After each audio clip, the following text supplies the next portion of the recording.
Hello friends and students. मैं आज mole concept का टॉपिक लेना चाहता हूँ।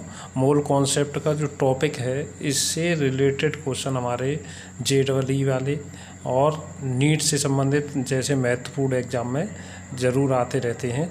और इनका IIT वगैरह इसके लिए अगर हम मोल कॉन्सेप्ट को नहीं समझ पाते हैं तो हमें बहुत सारे क्वेश्चनों को छोड़ना पड़ता है या हमारे गलत हो जाते हैं। जिस प्रकार से हम दर्जन शब्द को जानते हैं, जैसे वो एक दर्जन मीन्स होता है 12। तो जब भी 12 कोई थिंग्स होती हैं, कुछ भी वस्तुएं हैं, ऑब्जेक्ट हैं, तो हमने एक दर्जन बोलते हैं। 20 अगर कोई थिंग्स हैं, वस्तुएं हैं, तो ऑब्जेक्ट्स को हम स्कोर बोलते हैं। उसी प्रकार से एक बड़ा लार्ज नंबर होता है। लार्ज नंबर के जैसे एटम्स नंबर है, इलेक्ट्रॉन नंबर है, प्रोटॉन नंबर है, इस तरह से सूक्ष्म कणों के लिए काफ़ी बड़ी संख्या के लिए हम मोल शब्द का प्रयोग करते हैं। तो SI मात्रक में द्रव्य का जो मात्रक है वो मोल होता है। तो एक मोल, तो मैं मोल कॉन्सेप्ट को स्टार्ट करता हूँ।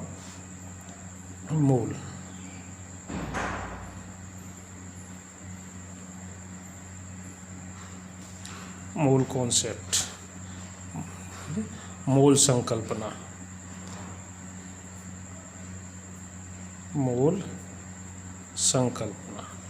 तो मोल संकल्पना जिस प्रकार से हम एक दर्जन जब बोला जाता है तो मीन्स 12 के लिए बोलते हैं। जिस प्रकार से एक मोल क्या होता है हमारा, कार्बन का समस्थानिक C12 के 12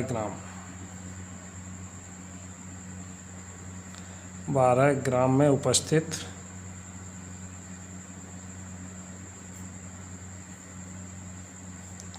परमाणुओं की संख्या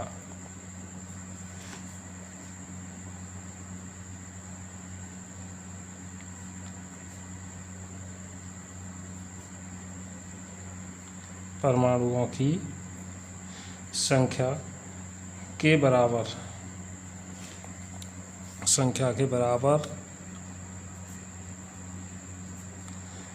किसी पदार्थ के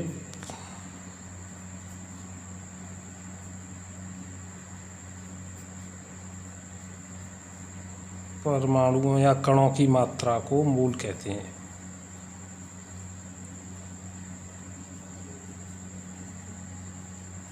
की मात्रा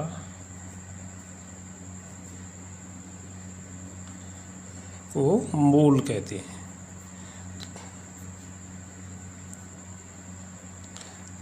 हमारा जितना हमारा 12 gram carbon C12 isotopes of carbon है, कार्बन के 12 ग्राम में उपस्थित जितने परमाणु होते हैं उतना ही किसी द्रव्य के परमाणुओं की संख्या को हम एक मोल कहेंगे। तो एक मोल हमारा शब्द है। तो द्रव्यमान स्पेक्ट्रोस्कोपी की सहायता से हमने कार्बन के एक परमाणु का द्रव्यमान, C के एक परमाणु का जो द्रव्यमान ज्ञात किया गया है वो होता है हमारा परमाणु का द्रव्यमान।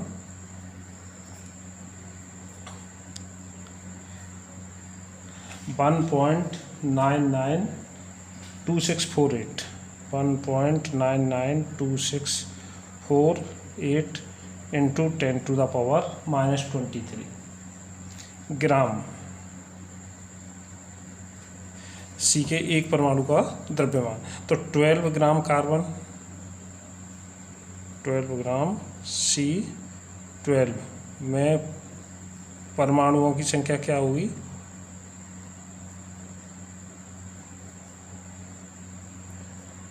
परमाणुओं की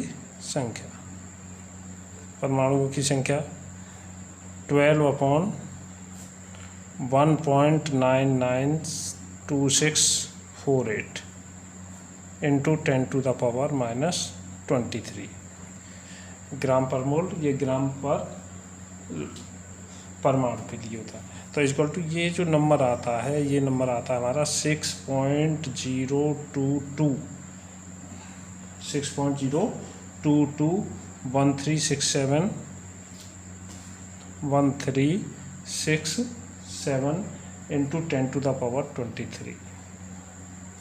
ये काफ़ी बड़ी संख्या होती है, काफ़ी बड़ी संख्या है। संख्या का अनुमान हम इस तरह से भी देखिए पता कर सकते हैं। 602213671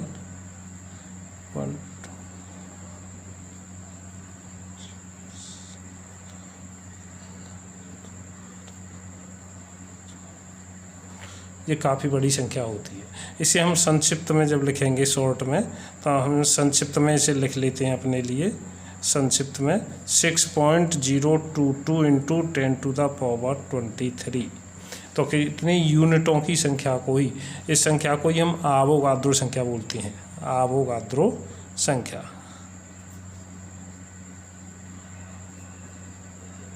आवोगाद्रो संख्या भी इसी को कहेंगे, आवोगाद्रो संख्या, एवोगाड्रो नंबर Na। तो Na मीन्स 6.022 इंटू 10⁻23। तो 1 मोल जो होगा,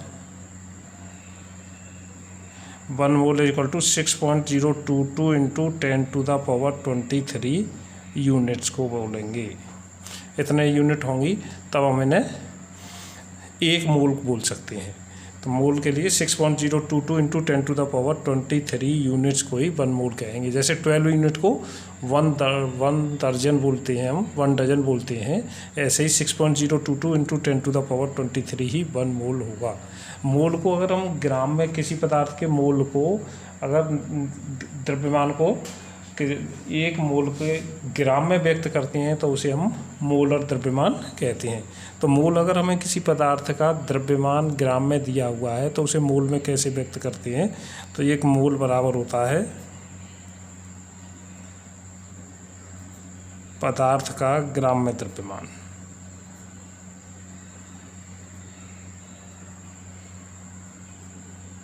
पदार्थ का ग्राम में द्रव्यमान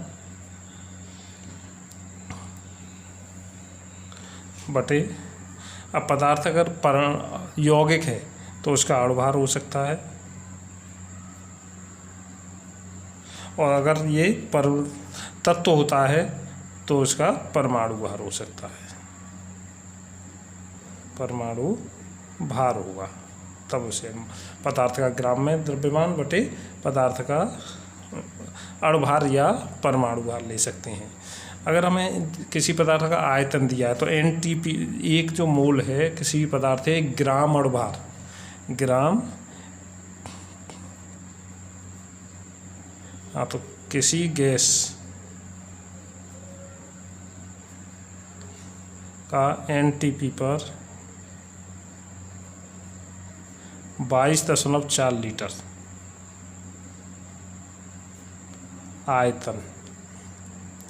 आयतन 1 मोल के बराबर होता है। 1 मोल के समान होता है।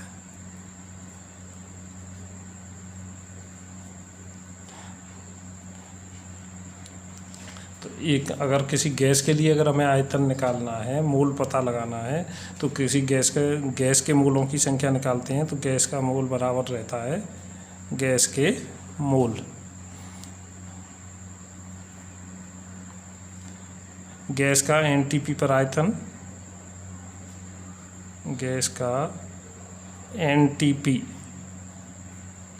पर आयतन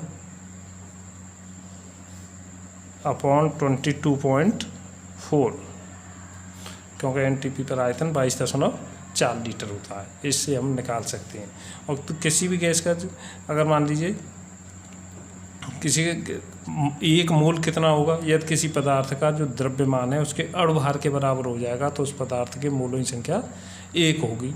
तो किसी पदार्थ का अणुभार या परमाणु भार है वो भी 1 मोल के बराबर होता है। तो हम ये भी बोल सकते हैं किसी यौगिक का अणुभार,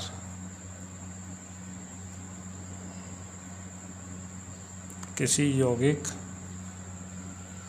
का अणुभार 1 मोल के बराबर होता है। 1 मोल के बराबर होता है।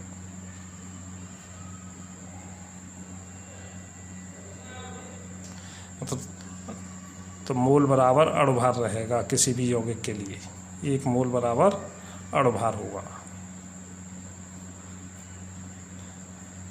अगर कोई परमाणु तत्व है तो किसी यौगिक का परमाणु भार है वो 1 मोल के बराबर होता है। किसी तत्व का परमाणु भार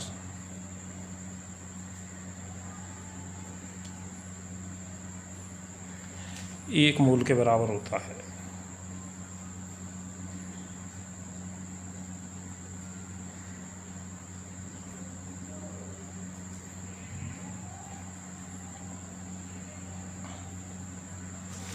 तो 1 मोल बराबर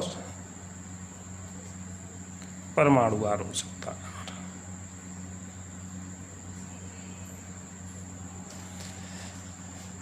इस पर आधारित हम कुछ न्यूमेरिकल्स को देख सकते हैं कि किस तरह से हम न्यूमेरिकलों को इसमें सॉल्व करते हैं। इसके लिए मान लीजिए मैं ये क्वेश्चन लेता हूँ आप लोगों के लिए। देखिए ये क्वेश्चन है 90 ग्राम एथेन में निम्नलिखित का परिकलन कीजिए। मोलों की नंबर फर्स्ट पूछा गया, मोलों की संख्या। दूसरा है एथेन के अणुओं की संख्या। थर्ड कार्बन परमाणु के मोलों की संख्या और हाइड्रोजन परमाणु के मोलों की संख्या। तो 90 ग्राम एथेन में निम्नलिखित का परिकलन कीजिए।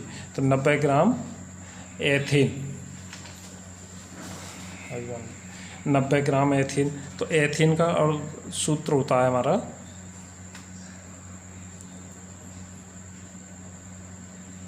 Ethane C2H6। इसका अणुभार क्या होगा?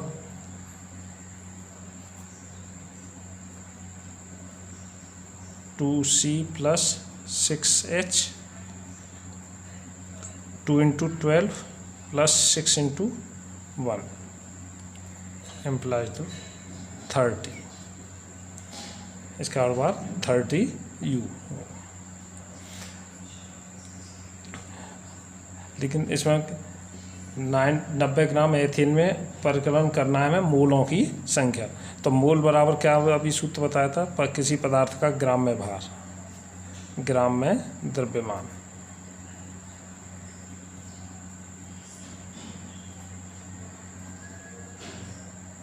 बटे अणुभार।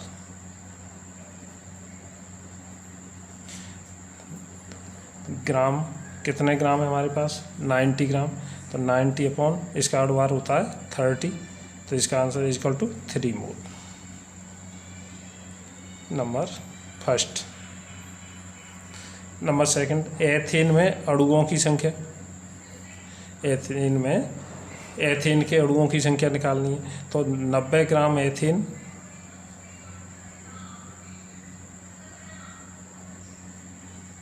मीन्स 3 मोल थी, और 3 और 1 मोल इज इक्वल टू क्या रहता है? संख्या जब निकालनी होती है तो 6.022 × 10⁻23। तो 3 × 6.022 × 10⁻23। ये क्या हमारा हो जाएगा? 660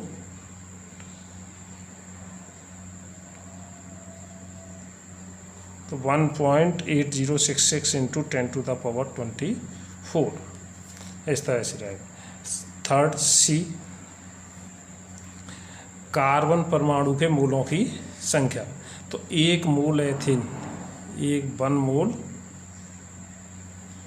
एथेन C2H6 में C परमाणु के मोल कितने हैं हमारे? C परमाणु के मोल कितने थे हमारे? 2 मोल हैं। तो 3 मोल C2H6 में,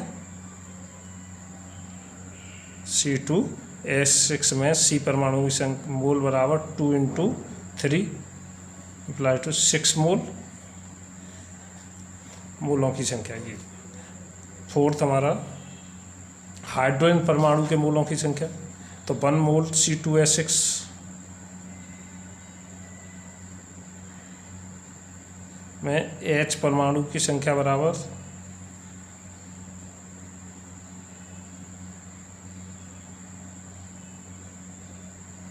H परमाणु के मोल इक्वल टू 6।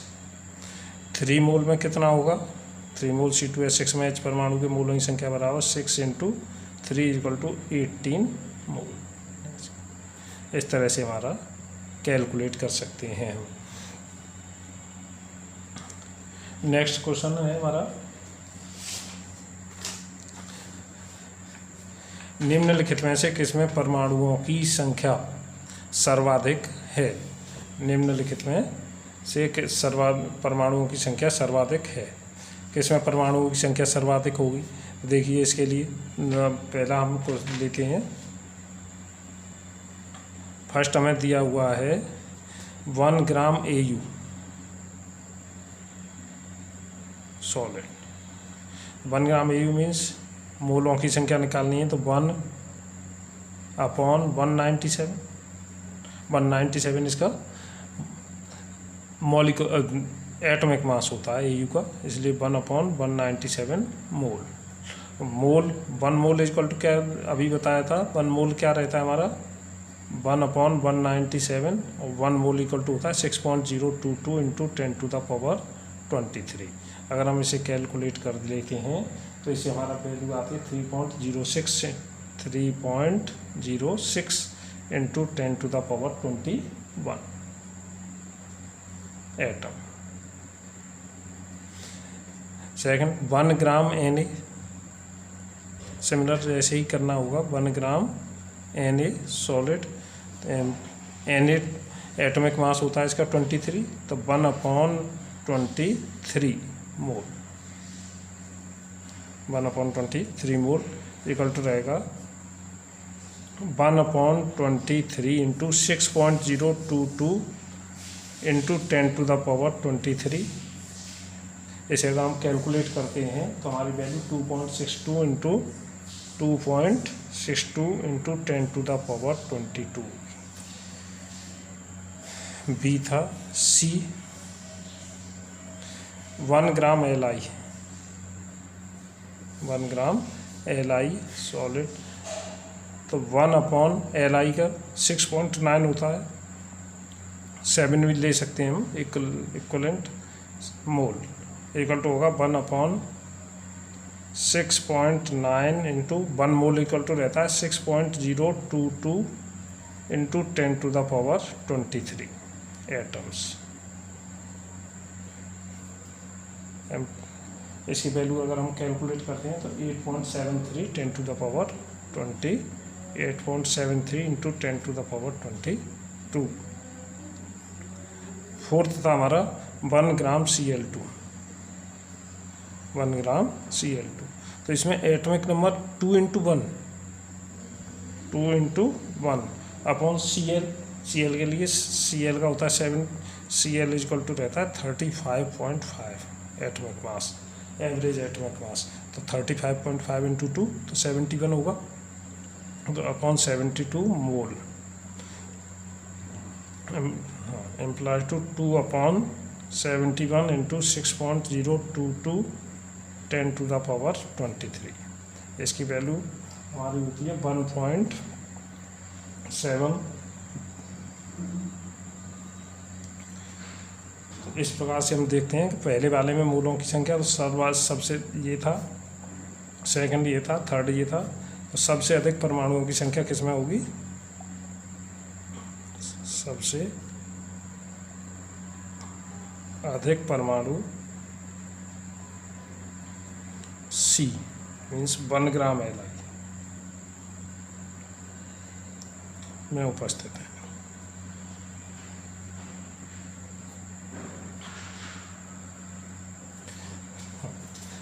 अभी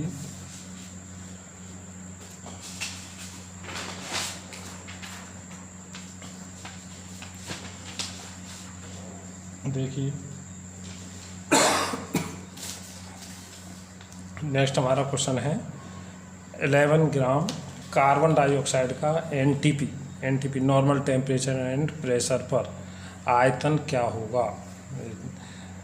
11 ग्राम कार्बन डाइऑक्साइड का एनटीपी पर आयतन क्या होगा और सी तथा ओ परमाणुओं की संख्या ज्ञात कीजिए।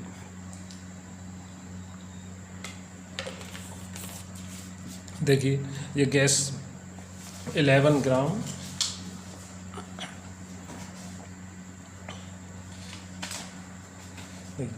11 ग्राम कार्बन डाइऑक्साइड CO2,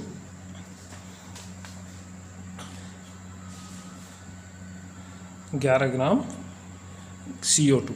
तो CO2 क्वेश्चन नंबर 3 CO2 का मॉलिक्यूलर मास क्या होगा, आणविक द्रव्यमान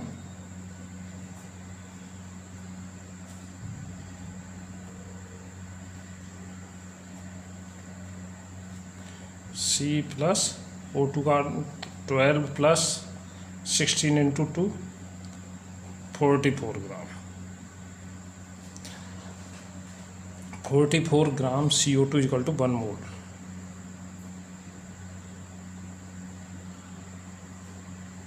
इक्वल टू हमारा क्या रहेगा 1 मोल। तो 11 gram CO2 equal to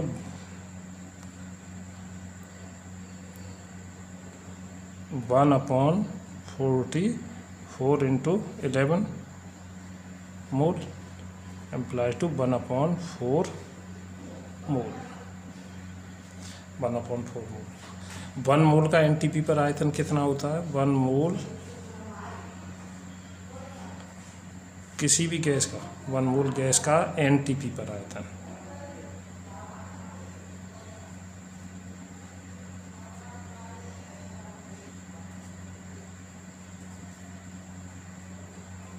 (22.4 litre 1 mole. तो 1/4 मोल गैस का NTP पर आयतन क्या रहेगा? 1/4 इंटू 22.4 5.6 लीटर। C तथा O परमाणुओं की संख्या, तो CO2 के 1 मोल CO2 1 मोल CO2 में C परमाणुओं की संख्या कितनी है हमारी?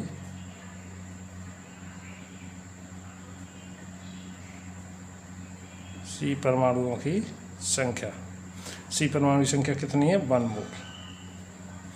1/4 मोल अगर लेंगे CO2 में C परमाणुओं की संख्या क्या रहेगी? 1/4 मोल। 1/4, लेकिन परमाणुओं की संख्या निकालनी है तो हमें 1/4 इंटू 1 मोल इक्वल टू क्या रहता है हमारा? 6.022 इंटू 10⁻23। इसे हम कैलकुलेट कर सकते हैं। तो इसके लिए हमारी वैल्यू डिवाइड कर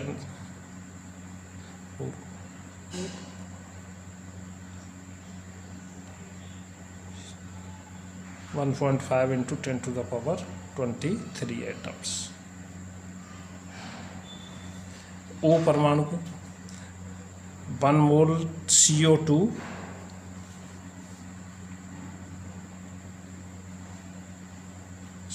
में O परमाणुओं की संख्या क्या है हमारी?